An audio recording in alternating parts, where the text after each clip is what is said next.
Bom dia, boa tarde ou boa noite a todos. Não sei qual momento que vocês estão vendo essas palestras. Meu nome é Márcio Felipe Neto Corrêa, sou médico veterinário e mestre em ciências veterinárias pela Universidade Federal do Espírito Santo. Sou especializado em medicina canabinoide pela Unileia e atualmente eu sou doutorando no programa de pós-graduação em ciência em saúde animal da Universidade Federal de Campina Grande, em Patos, na Paraíba.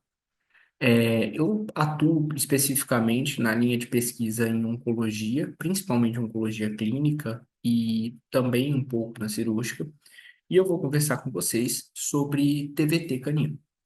A ideia é discutir diagnóstico e tratamento, principalmente de casos não tão comuns, que fogem um pouquinho do TVT genital clássico, sem ter resistência à quimioterapia, nada assim, e tentar o máximo possível se basear em evidência. Obviamente, existem lacunas na literatura que não existem dados para a gente falar de evidência em alguns casos, mas quando for assim, eu vou tentar deixar o mais claro possível esse tipo de situação.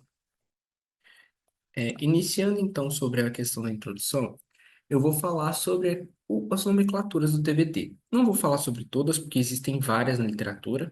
A nomenclatura atual é tumor venéreo transmissível, mas o TVT já foi chamado de sarcoma de Sticker, linfossarcoma de Sticker, de vários outros nomes que têm relação também com quem descobriu, a origem dessas células e como se pensava que era. E com o tempo foi mudando e hoje se chama tumor venéreo transmissível. Mas é importante que se reconheça esses outros nomes para caso veja algum trabalho mais antigo, algo do tipo, saber que se trata do que se trata, que é o TVT.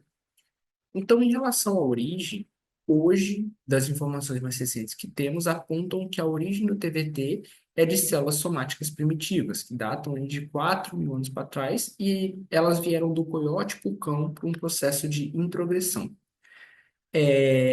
O TVT, então, ele é uma neoplasia transmissível, principalmente pela cópula. Então, o que acontece é que as células do animal, que estão ali com as células cancerígenas, vão se implantar em outro indivíduo, normalmente em regiões de mucosa, então mucosa ocular, mucosa genital, mucosa oral, mas pode acontecer em epitélio, principalmente se esse epitélio não estiver íntegro. Então, tem uma lesão ali na pele, algum atrito, alguma coisa aconteceu, pode facilitar a implantação desse TVT ali, principalmente em casos de animais imunossuprimidos.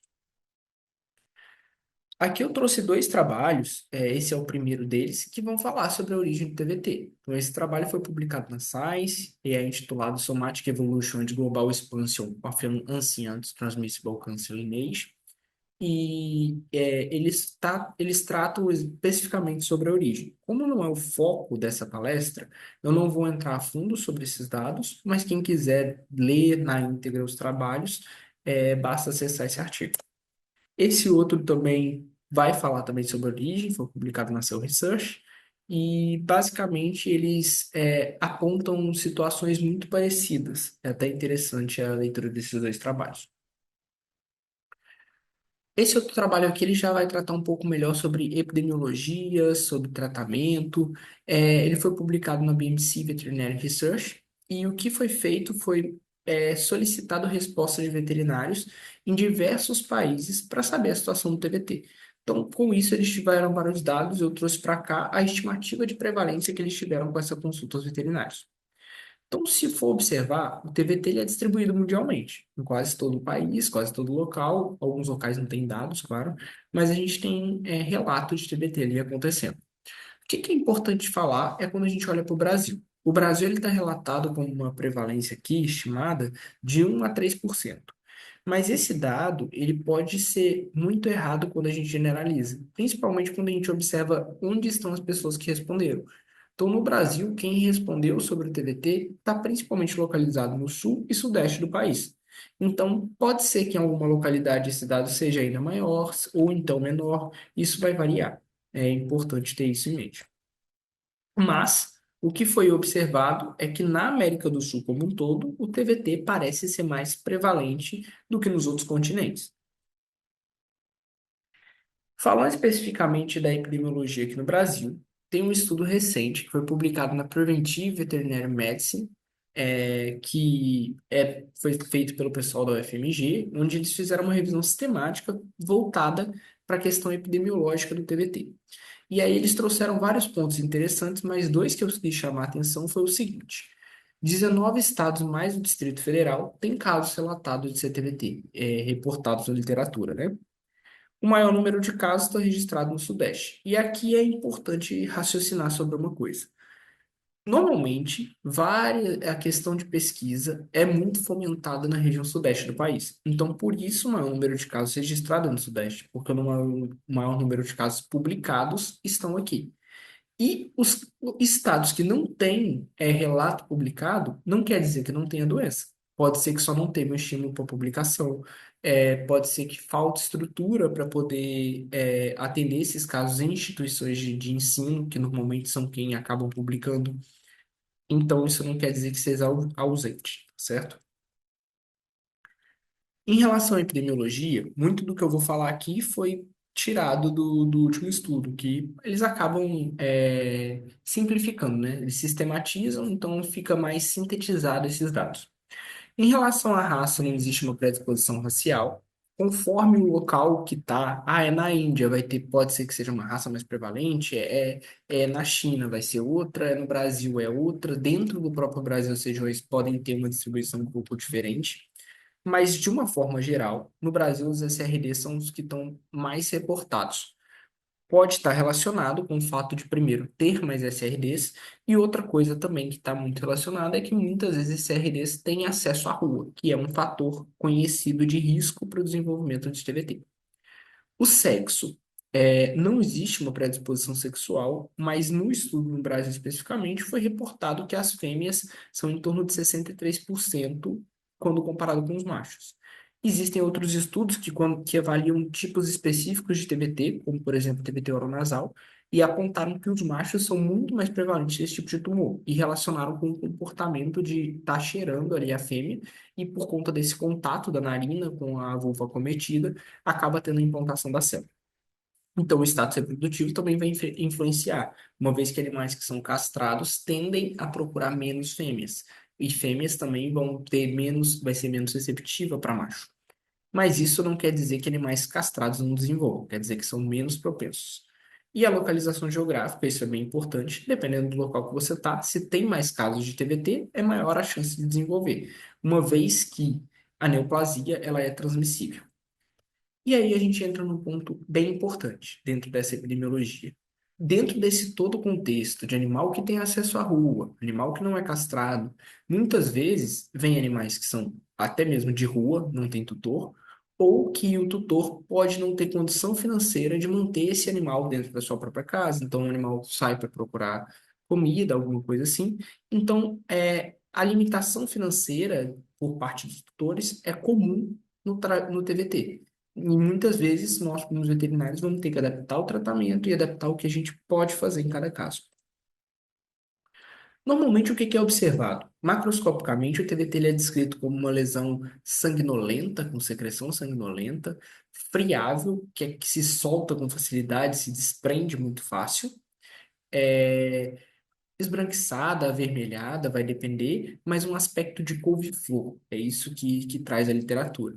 E é bem semelhante ao aspecto clássico ao que a gente está vendo aqui nessas imagens, que são do setor de clínica médica de pequenos animais, aqui do FCG, desse ano.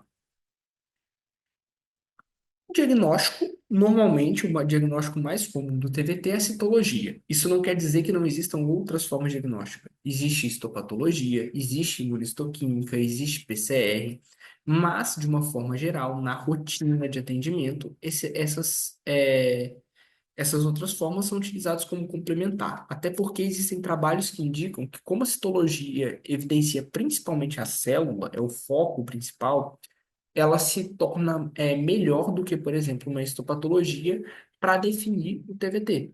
E em relação a custo-benefício, quando a gente compara com o imuno PCR, acaba que a histologia é muito mais barata. Então, muitos casos são fechados com histórico clínico, a lesão macroscópica, associado com o achado de citologia. E na citologia também é feita uma classificação em três tipos: plasmocitoide, linfocitoide e misto, que é quando o plasmocitoide vai ter mais semelhança com o plasmócito. Então, as células elas são um pouco maior do que quando comparado com o linfocitoide. Elas são células mais ovaladas, não tão redondinhas quanto o linfocitoide.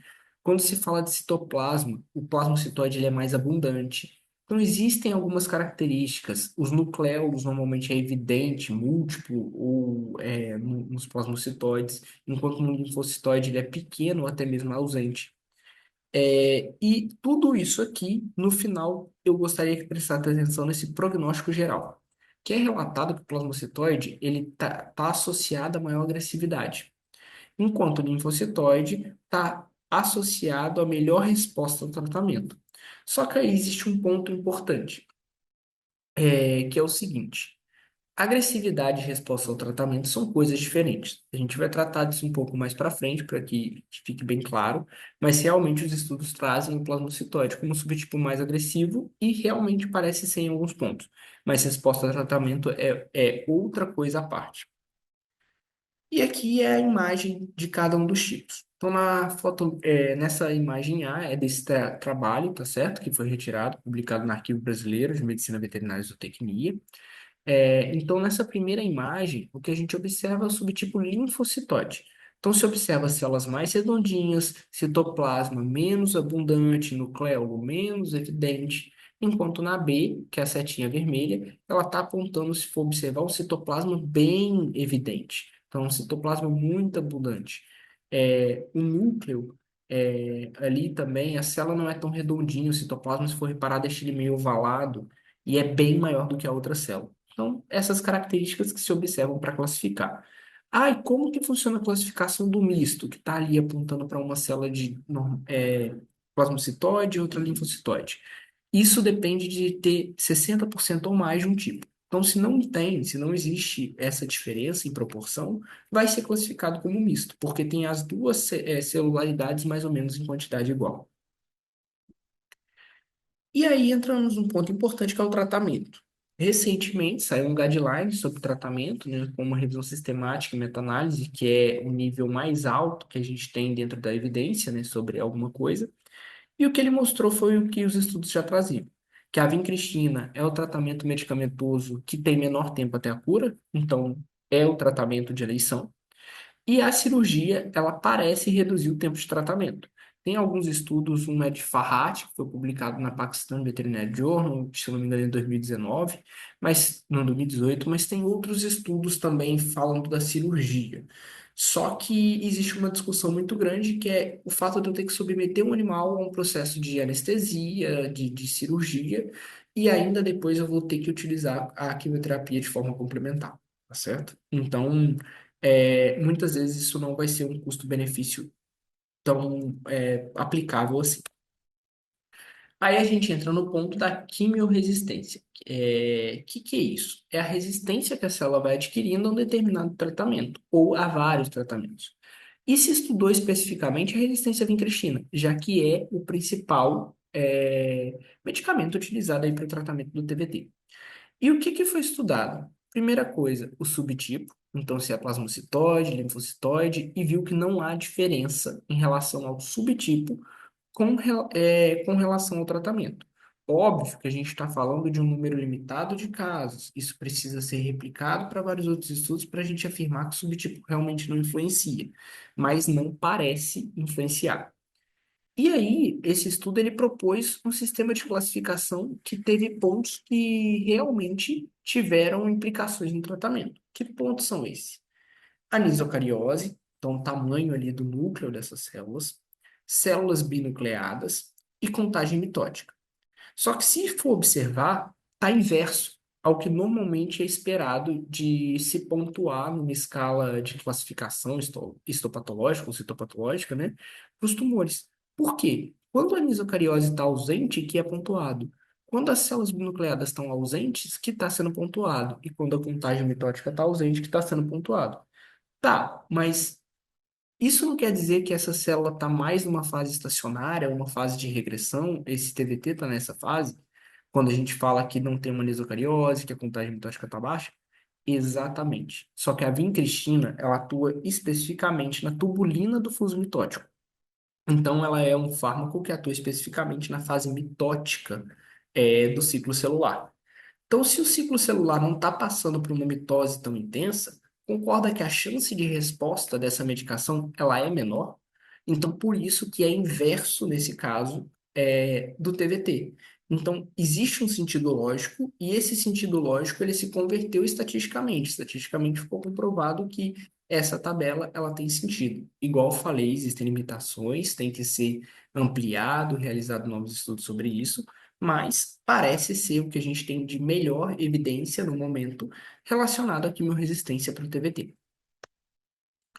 Então, aqui foi o que eu comentei. Essa plantinha aqui é a vincristina, que... A vincristina, não, desculpa. É a vinca, né? A pervinca, que é o alcaloide, a planta que vai se obter a vincristina. E aonde ela atua especificamente, que é lá no microtúbulo, especificamente nas tubulinas desse fuso mitótico, que vão estar puxando a célula para separar o material genético em dois polos para depois acontecer a citocinese, né? Essa célula se quebrar e se dividir. Então, se ela não consegue ter a tubulina fazendo esse fuso, não acontece propriamente a mitose, essa célula morre. Só que se não está tendo mitose, a vincristina também não vai conseguir estar entrando em ação. E aí entra uma questão que a gente comentou. O que que é agressivo? Agressivo é ter maior chance de metástase? É. É um ponto para agressividade. Um tumor que tem mais metástase, ele é um tumor mais agressivo. E, ao que tudo indica, o subtipo plasmocitoide ele tem maior chance de ter metástase. Existe uma questão que é necessário também mais estudos, principalmente com tabelas 2x2 aplicando aqui quadrado ou exato de Fischer, para a gente ter uma certeza maior disso. Por quê? O plasmocitoide, eu vou mostrar mais para frente, mas na maior parte dos estudos, ele é o subtipo mais frequente. Então, é esperado que o subtipo mais frequente seja aquele que maior tenha quantidade de metástase, porque tem maior número de casos. Então, mais é o que tudo indica, ele parece ter sim maior chance de metástase. Assim como maior grau de infiltração. A gente vê poucos casos de TVT linfocitoide fazendo uma infiltração. Também necessita de mais avaliação, mas, no geral, o TVT plasmocitoide faz mais infiltração. Maior taxa de transmissão, por isso também é o mais frequente, né, entre os indivíduos e maior resistência ao tratamento. Então, desses pontos aqui, pode-se dizer que até o momento, ao que se sabe, o plasmocitoide ele consegue ocupar três. Então, ainda assim, ele vai ser considerado o subtipo mais agressivo, tá certo? Porque só não questão de resistência do tratamento que está meio que caindo por terra. Aqui foi o que eu comentei com vocês, esse estudo ele continua sendo aquele estudo que eu mostrei para vocês sobre a classificação, né, do TVT. E o que que ele mostra? Que quando os casos são no Brasil, onde está o xizinho ali, é porque são dois casos que não são do Brasil. Então não tem nem muito por que analisar. E onde está circulado em vermelho, com um retângulo em vermelho, é o único caso em que o TVT plasmocitoide foi menor do que os outros. E aconteceu no Pará, que é uma região bem no norte do país, distante da região que normalmente tem os relatos, de sul, sudeste, até mesmo nordeste, né, que tem bastante prevalência. Então, ao que tudo indica, o plasmocitose é sim o subtipo mais frequente. E vamos falar sobre o diagnóstico de TVT, que é um dos pontos principais é o diagnóstico e tratamento dessa palestra. Então, o diagnóstico, primeira coisa, a gente precisa avaliar os dados clínicos desse paciente. Então, toda a questão epidemiológica. Esse paciente ele é castrado? Ah, se ele for, ele não vai poder ter TVT. Não, mas se ele for, reduz a chance. Então, vamos avaliar se não é alguma outra coisa que está acontecendo aí. Esse paciente ele tem acesso à rua, enfim, todos os dados obtidos lá na anamnese é importante. E também os dados clínicos. Então eu preciso olhar para a massa, porque quando é uma massa genital, ela é muito característica. Ah, pode acontecer de não ter essas características, de não parecer uma couve-flor, não ser sanguinolento? Pode, mas é mais incomum, principalmente no sítio genital. O diagnóstico pode ser complementado ali, né? Tem que ser feito pelo menos uma histologia, mas pode ser utilizada a biópsia para histologia, PCR, imunistoquímica. Então, assim, PCR e imunistoquímica seria aquilo que realmente vai confirmar, principalmente pelo o MIC-Line, que é hoje uma das formas mais relacionadas ao diagnóstico molecular do TVT. Mas a citologia, em muitos casos, ela vai ser o que a gente vai aplicar na rotina. Então, a gente utiliza esses PCR, imunistoquímica, muito mais para pesquisa do que numa rotina em si. Na rotina, eles acabam entrando quando a gente não consegue fechar o caso por citologia, não veio material, não consigo obter essa célula. Na histologia, eu não consigo diferenciar de outros tumores de célula redonda. Então, eu preciso muitas vezes fazer um PCR, um imunohistoquímico.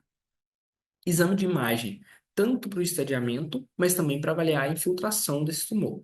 Então, a gente vai falar especificamente sobre exame de imagem em cada caso, né, quando a gente deve utilizar, mas eles sempre vão ser empregados, seja pelo menos a radiografia de torácica e ultrassom abdominal para início ali de pesquisa de metástase. Punção de linfonodo satélite vai variar conforme a região afetada. Tá ali no testículo, no pênis, na vulva, principalmente linfonodo inguinal.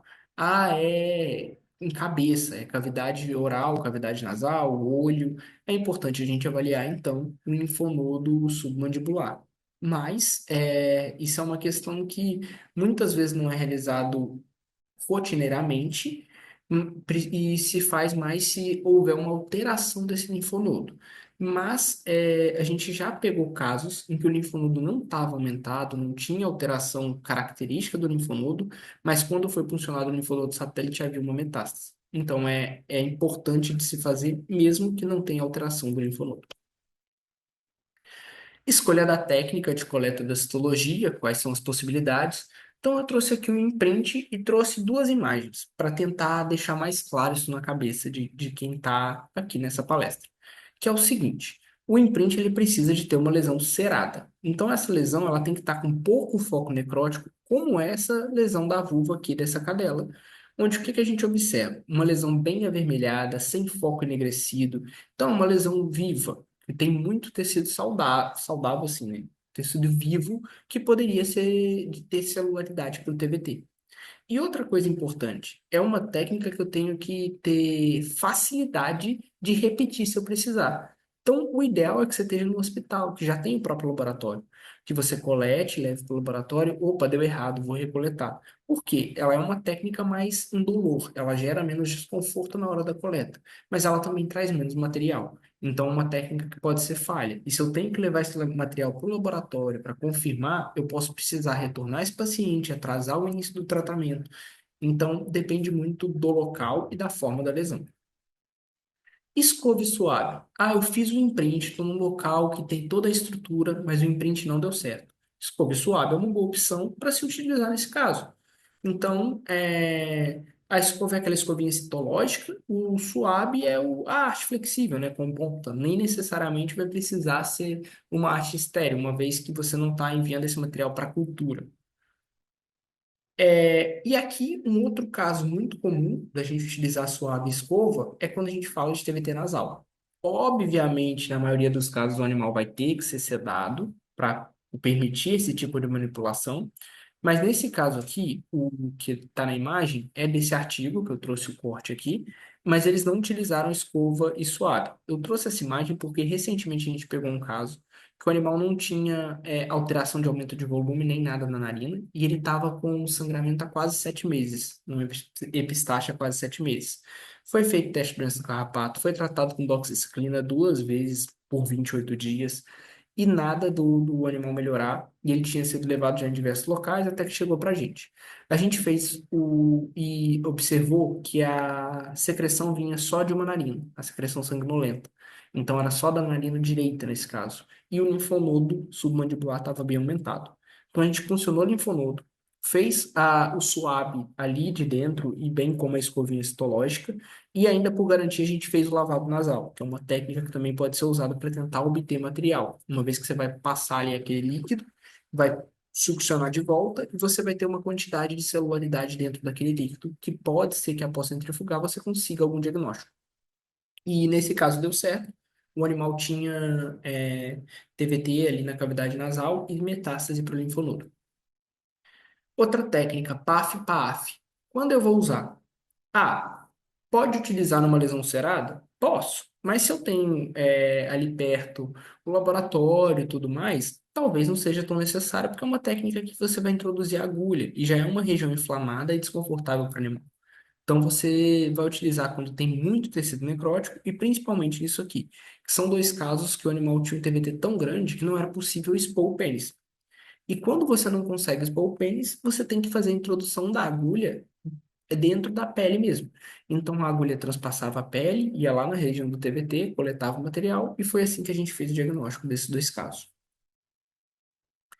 Beleza. Então, do estadiamento, o que que é importante que fique na cabeça de vocês? O estadiamento para TVT é completo. TVT faz metástase.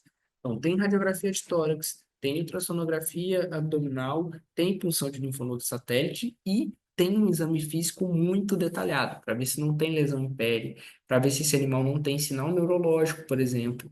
Então, tudo isso tem que ser pensado quando se atende o animal com TVT. E aí, o que que a gente considera para definir uma complexidade do caso? Primeira coisa, tudo que não é simples, tudo que não é convencional, a gente vai começar a tratar como complexo.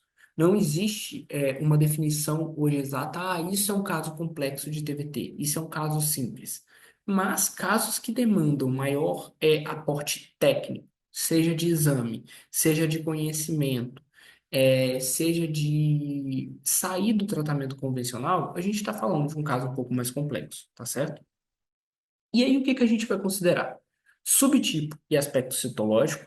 Então, o subtipo, plasmacitoide, principalmente se a gente está falando de chance de metastatizar, grau de infiltração, a gente tem que pensar no subtipo, é maior a chance de ser um caso plasmacitoide.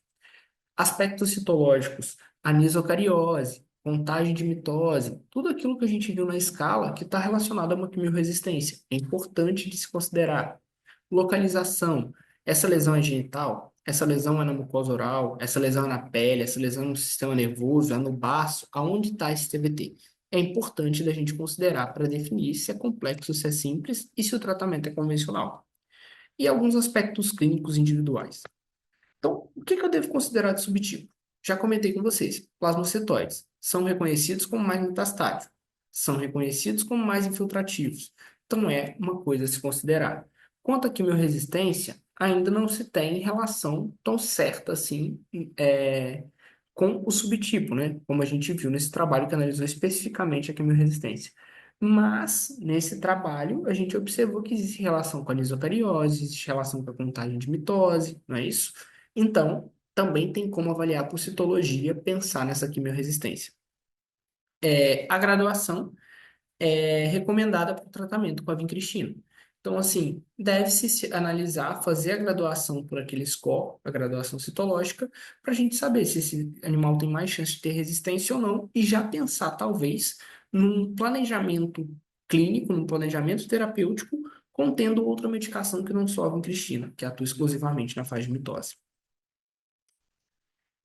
Em relação à localização da lesão, é importante a gente falar de técnicas diagnósticas e de avaliação. Cada caso eu vou tratar diferente, eu vou ter uma avaliação diferente que vai ser necessária para cada caso. Possibilidade de eficácia do tratamento. Existe, por exemplo, a barreira hematocular e a barreira hematocrosa. A vincristina não atravessa tão bem a barreira hematoencefálica. Se ela não atravessa tão bem a barreira hematoencefálica, ela não vai conseguir atuar em caso que a gente tenha metástase para o sistema nervoso central. E aí a gente deve optar por outras medicações.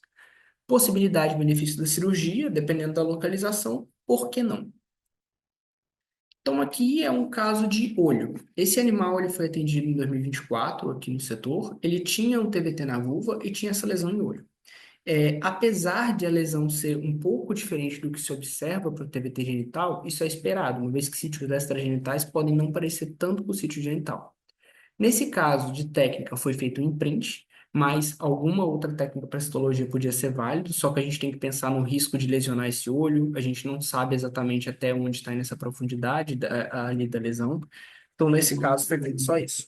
E uma coisa muito importante que foi feito é o que recomenda o trabalho aqui que eu estou mostrando para vocês, que é avaliar se tinha infiltração intraocular.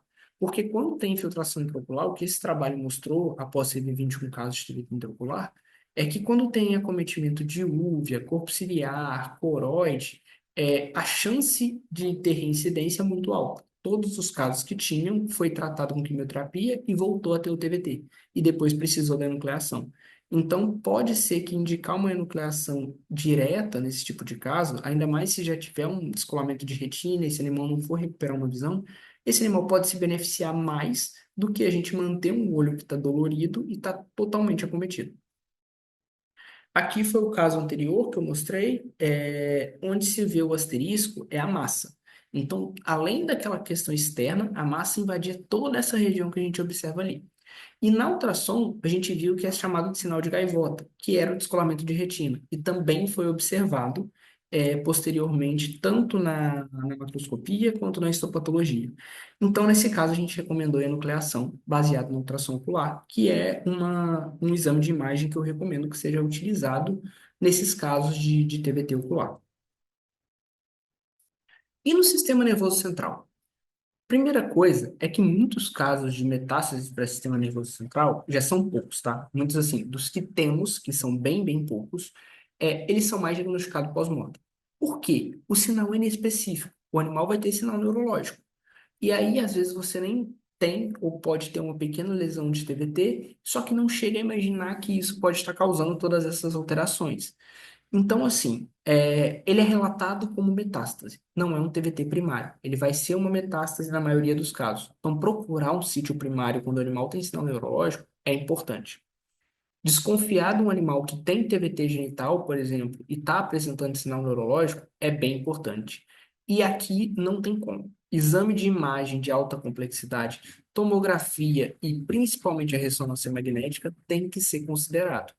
É um pouco complicado? É, um pouco muito complicado, porque na maioria dos lugares não tem acesso a esse tipo de exame e falta a questão financeira do doutor para conseguir chegar no local, fazer, porque são exames muito caros. Então dificulta muitas vezes o diagnóstico ante-mortem e por isso os casos são diagnosticados mais pós-mortem. Aqui é um caso daqui da UFCG, né? Um caso, um trabalho em si, onde se pegaram os casos que tinham metástase em encéfalo de TVT e apresentaram, tem fotos bem legais nesse trabalho, tanto da infiltração ali da neoplasia no sistema nervoso, como também dos sinais clínicos que esses animais apresentaram. Eu recomendo bem a leitura desse trabalho para entender um pouco melhor essa situação. E aí a gente entra no tratamento do sistema nervoso central. Primeira coisa é que a maioria do que eu vou falar aqui é baseado em experiência somado com um raciocínio lógico. Então não se tem como alguém falar, isso não é o caso de ser eu, mas é o caso da literatura, apontar um tratamento hoje para um TMT de sistema nervoso central, uma vez que não existem tantos relatos assim para você falar, olha, o melhor é isso aqui. Não tem como comparar, entende? Então, nesse sentido, indicando baseado principalmente em um raciocínio lógico, uma coisa importante é se pensar em terapia loco-regional, dependendo da localização. Então, uma cirurgia, em lobo frontal, não está tão grande, está mais tranquilo, uma cirurgia pode ser benéfica para esse paciente. Radioterapia também pode beneficiar esse paciente, só que é uma terapia bem cara, né, e não é de fácil acesso, mas pode ser que beneficie, então é uma consideração. Corticoide, eu coloquei algumas interrogações ali pelo seguinte: ele vai beneficiar o paciente? Para a parte do TBT, muito provavelmente se associado ao protocolo de quimioterapia. Mas qual que é a questão do corticoide? Muitos animais com TBT com metástase para o sistema nervoso central estão imunossuprimidos. Tem outras alterações relacionadas. Então tem que avaliar muito bem, por exemplo, se esse animal não tem uma doença infecciosa, que eu usando um corticoide eu vou imunossuprimir ainda mais, e aí eu começo a ajudar o TBT e a piorar a doença infecciosa, entende? Então essa avaliação ela tem que ser muito colocada na balança, mas é algo a se pensar. E na quimioterapia, como eu já comentei, já antecipei, a vincristina não vai ultrapassar bem a barreira hematocefálica. Então, a gente precisa de fármacos que passem. A lomostina é, na minha visão, de principal escolha, porque existem alguns trabalhos com lomostina em TVT e ela já é utilizada para o tratamento de outras neoplasias do sistema nervoso central. A citarabina, ela é muito utilizada no linfoma, mas tem poucos estudos pensando no TVT. Então, é uma recomendação, mas a gente não sabe também qual a resposta esperada tão bem detalhada. E a temozolomida, eu coloquei vários asteriscos, porque, primeiro, é extremamente caro essa medicação e é off-label. A gente não tem nem estudo para poder falar assim, nossa, vai dar certo, usa. Entende? Então é algo que é um pouco mais complicado nesse sentido de estar indicando essa medicação. Então, TVT oronasal, né? O recomendado tomografia, até mesmo PET scan. Por quê? O que que se observou nisso daqui? Principalmente quando a gente fala, a tomografia ela consegue avaliar bem a infiltração. Mas quando a gente está na dúvida se o tratamento terminou, olha, não tem mais nenhum sinal de lesão, a gente precisa repetir o exame de imagem. Em alguns casos, de 5 casos de um dos trabalhos que trata sobre a tomografia para esse tipo de TVT, em um dos casos, a tomografia apenas deixou dúvida se realmente tinha acabado o TVT e tinha ficado uma fibrose, uma lesão secundária, ou se ainda era uma lesão de TVT. E aí eles recomendaram o uso do PET scan, mas é bem mais caro também, então a gente entra na questão financeira novamente. O oronasal pode ser tanto primário como metastático. Então, o animal pode ele mesmo se cheirar e ter uma metástase por implantação, ou ele pode cheirar a vulva de outra cadela ou o pênis de outro animal e acabar pegando ali também como forma primária. Os sinais podem ser inespecíficos, principalmente se está muito interno na cavidade nasal, não se tem um aumento de volume tão grande, igual eu comentei com vocês do caso que a gente atendeu. E nesse caso específico era um animal que era um husky siberiano e ele só saía de passeio na coleira. Então foi bem difícil de se pensar em TBT porque ele não tinha anamnese não favorecia. Só que depois de muita gente perguntar, a tutora informou que tinha uma cachorrinha da vizinha que era a única que ele aceitava chegar perto e ele cheirava ela. E aí a gente pediu para poder avaliar a cachorrinha da vizinha e foi visto que ela tinha TBT. Então provavelmente ele pegou dela nesse hábito de cheirar. Então epistaxe apenas pode ser um sinal do TBT oronasal. A citologia, ela tem que ser empregada independente da técnica de coleta. Então, assim, se eu vou fazer um swab, se eu vou fazer uma escova citológica, se vai ser uma PAF, se eu vou fazer um lavado, eu tenho que obter a célula para eu ter o diagnóstico. Como que eu vou obter essa célula? Vai depender de cada caso e o que você achar mais indicado. Na dúvida, faça a maior quantidade de técnicas possível e uma delas, muito provavelmente, você vai conseguir diagnosticar. Aqui é a questão do estadiamento. O estadiamento por tomografia ele é recomendado para tumores de uma forma geral da cavidade ali nasal. Só que se observou, e esse estudo aqui de baixo mostra exatamente isso, que é o Radiographic Computed Tomographic and Cellular Phenotypic Features of Primary Nasal Transmissible Venereal Tumors in 4 dogs, em 4 cães. Esse estudo que eles mostraram foi que esse estadiamento não parece ter relação nenhuma com o resultado do caso. Então, animais estadiados mais graves ficaram bem, assim como animais estadiados menos graves demoraram mais, às vezes, no tratamento. Então, não teve relação com o desfecho, tá certo? E não foi só esse estudo, teve alguns outros que apontaram isso. Então, a tomografia para estadiamento é algo que ainda necessita de mais avaliações. São casos isolados, igual aqui são só 4 casos. A gente precisa de uma quantidade maior de casos para a gente conseguir falar, olha, tem relação ou não, mas até o momento não parece ter. O tratamento do TVT oronasal é fortemente recomendado a quimioterapia e muitas vezes não vai se utilizar nada locorregional. Por quê? É difícil, primeiro, você estabelecer a extensão da lesão. Ah, eu posso fazer uma vídeo, passar um endoscópio ali e avaliar. Pode, só que aí você só vai estar avaliando a parte interna e a estrutura de tecido mole. Ah, eu faço uma tomo.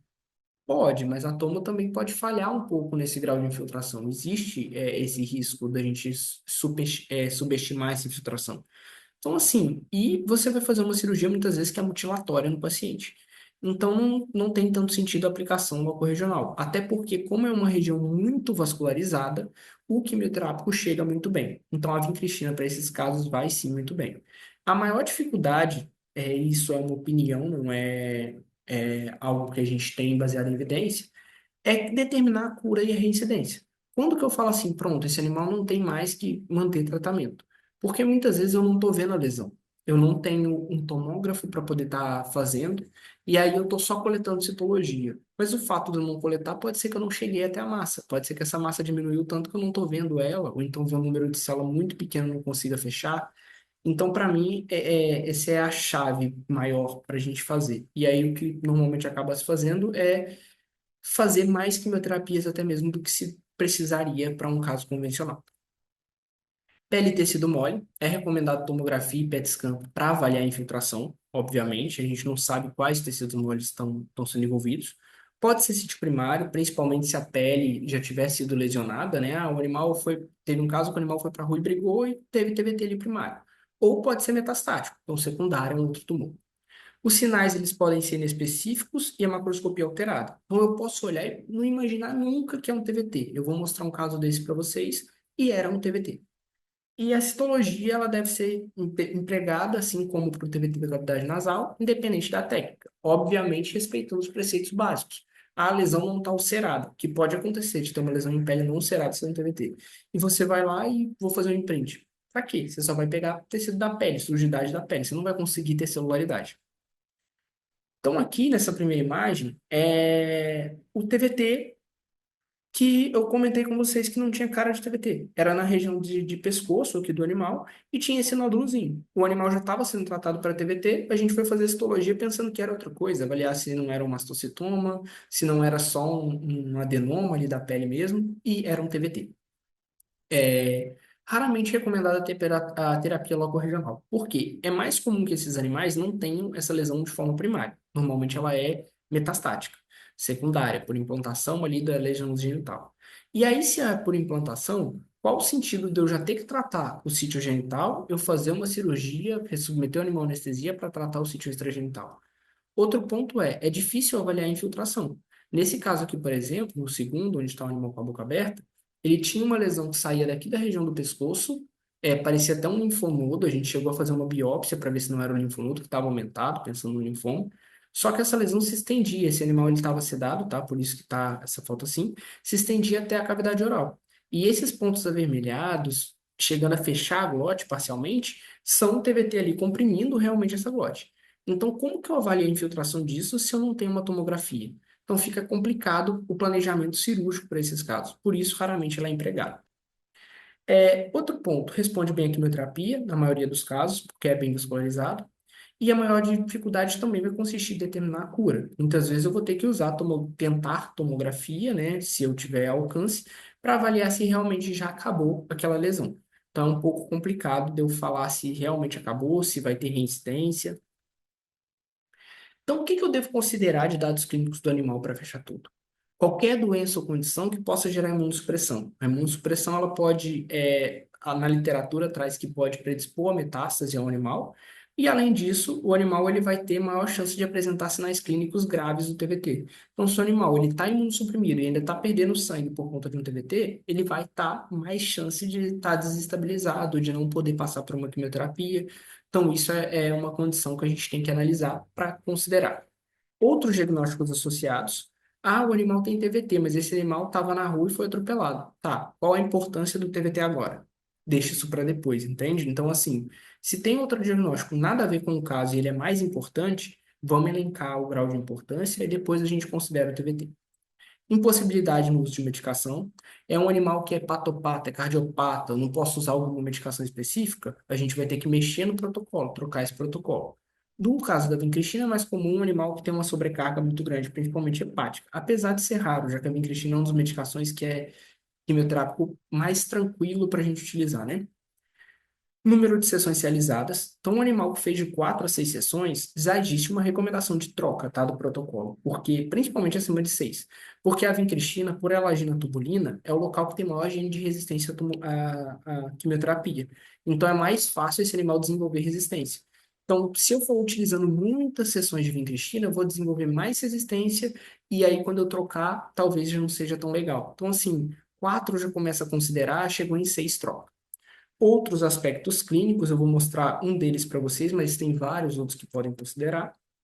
Então, aqui no número de sessões, qual a opção que eu devo trocar se eu cheguei a 6?